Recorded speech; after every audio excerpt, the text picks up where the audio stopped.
Bakit ako nag-SPCS? Dahil nung unang punta namin ay sobrang linis ng environment. Bilang mag-aaral, kailangan talaga ng mas malinis na kapaligiran para makapag-focus sa pag-aaral.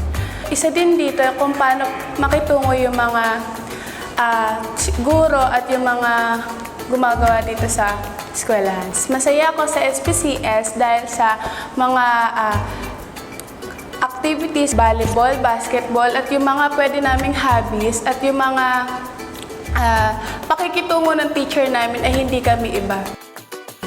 Nakatulong sa akin ang SPCS dahil na din sa pagtuturo ng teacher na walang pressure at hindi kami binibigyan ng disappointment sa sarili. At isa pa, bilang athlete ng school o varsity player ay nakatulong din ito dahil sa pagiging suportado nila sa varsity ay mas natuto at umiwas kami sa mga problema na dinadala namin sa bahay at mas nagiging masaya kami dito sa school. Masaya kami dito sa St. Paul.